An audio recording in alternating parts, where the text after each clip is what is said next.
Welcome to Tisdale Productions, a new generation in digital video productions.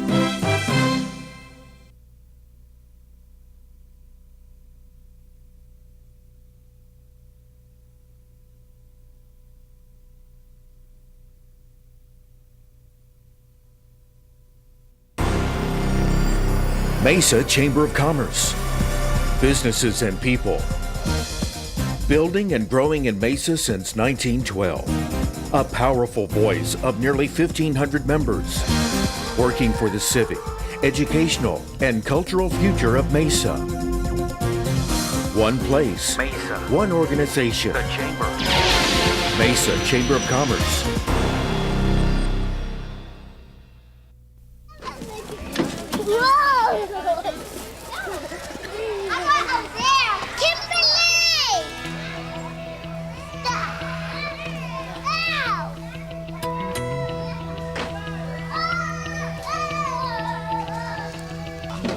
These are the sounds that you can hear in more than a dozen facilities around the eastern half of Harris County.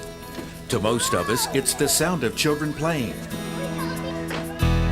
To Harris County Department of Education, it's also the sound of learning. It's all part of the Area 1 Head Start program, a federally funded program for low-income children and their families. The target age of the children is 3, 4, and 5-year-olds. The goal is to get these children ready for school, ready for learning, ready for the next step of kindergarten and beyond. I see a sense of wonder, and this is my favorite part of the job, is going into the classroom. My very favorite is going in and seeing the kids and sitting with them and talking with them, and just the sense of wonder and learning is amazing. It's their head start on the learning skills they need. School districts find that children who have been in Head Start are better prepared when they come into kindergarten, and they can tell a difference in the child who has been in Head Start and the one who has not had that opportunity for the early learning that goes on in Head Start. We are creating a positive learning experience for them, something that they want to keep doing, something that makes them yearn to keep coming back to class and learning and reading and playing and interacting. That's what keeps me coming back.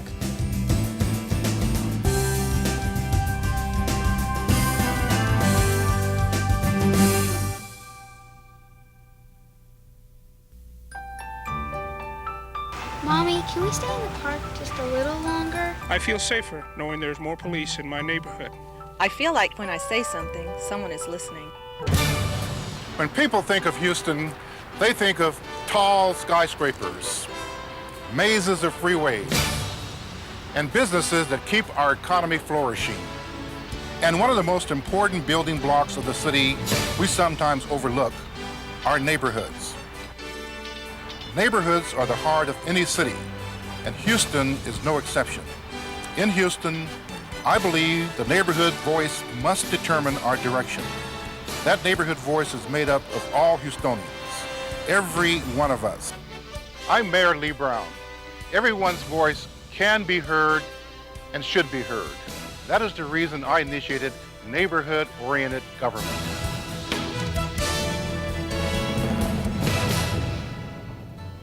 To make Houston a better place to live, to work, and to raise families, everyone must get involved. Attend a town hall meeting or a mayor's night in. Talk to community leaders about problems in your neighborhood. When these things are done, neighborhood-oriented government will empower us to change our own communities by helping solve problems at the neighborhood level.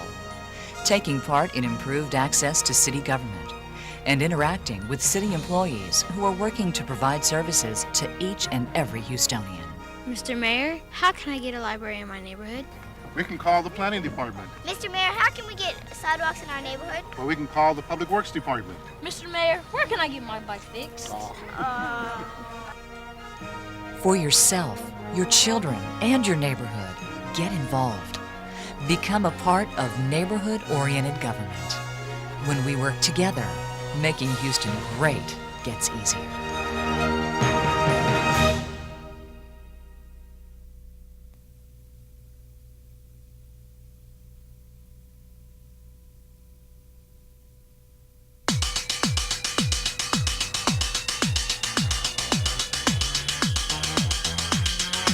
The workforce is changing. It's demanding. Competition is tough. Job applicants who can list academic achievements and skill knowledge have an edge in securing good jobs and careers. And gender is no longer considered a barrier in most careers. Doors to careers that have traditionally been considered for female only or male only are now wide open. All you need is the education and the desire, and you can go after just about any career you want. I just looked at her labs this morning. Everything's fine. Her CK is only 100. It was a female-dominated profession when I started. Myron Atkinson is a male nurse. He has been in this profession for a little over 5 years. He has a wife, 2 kids, and a tremendous desire to be involved in healthcare and helping people. The fact that nursing is a female-dominated profession has not affected his goals to achieve. There were not that many males that I knew of that were in nursing, but I took it as a challenge and decided to get into the ranks.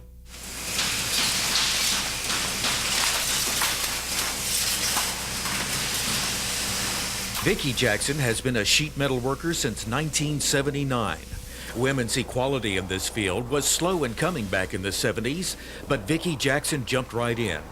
She had the support of some men who felt the time had come. Then there were some in this male-dominated industry who looked at her with resentment. There was some. I encountered a few problems, you know, but I've worked with mechanics that, you know, they just didn't believe I should be there, didn't want, you know, shouldn't be doing the work. Women, it wasn't for women. Not now. She has earned the friendship and respect of her male counterparts. Did it take 20 years to get it? At least 10. The workforce needs quality people, and it's becoming quite evident that the gender barriers are being removed. It's the quality of the work, not the gender of the worker, that determines a successful career. And it's a good academic background that is the backbone of the workforce. Whether it's mixing chemicals for hairstyling and coloring, patient care in the medical field, computerized inventory in the automobile parts industry, or precision cutting in the metal trades business, education is the competitive edge. Over the last 5 years, even the last 10, it has gotten to the point to where all students have to be very literate, math, English, writing, etc., such that they can understand and use computers, all the other high-tech tools and so forth that are being used in the workforce today. Knowledge knows no gender. Work for your education, so your education can work for you.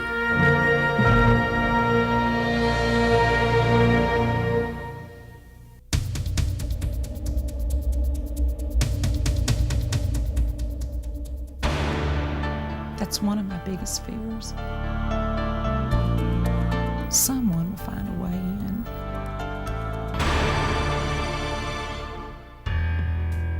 It started in the summer of 1998. Harris County Department of Education began developing a plan to create and maintain safe and secure environments for teaching and learning.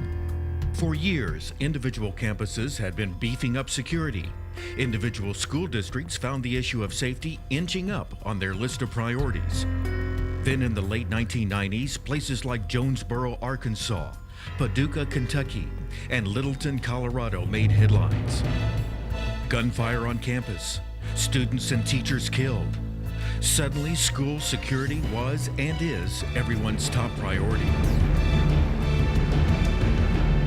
I can assure you on probably every top 10 list in every school district across our United States, it'll be school safety. That's the #1 issue, the #1 topic, and I think quite candidly the #1 fear. Are we doing enough to ensure that every campus is safe and secure? The superintendents were concerned because typically the security and safety expertise does not lie within schools. You know, we're learning institutions, but safety is our #1 priority. In November of 1999, the Harris County Department of Education launched the Center for Safe and Secure Schools. To punctuate the importance of the campus security issue, the superintendents of all 25 school districts the Harris County Department of Education serves attended a news conference, an unprecedented showing of cooperation and support. The Center for Safe and Secure Schools is combining the expertise of government, industry, education, law enforcement, and the community to reduce the risk of crisis on campus. Harris County Department of Education is setting the standard nationwide in developing a program that provides a safe learning environment for students and faculty.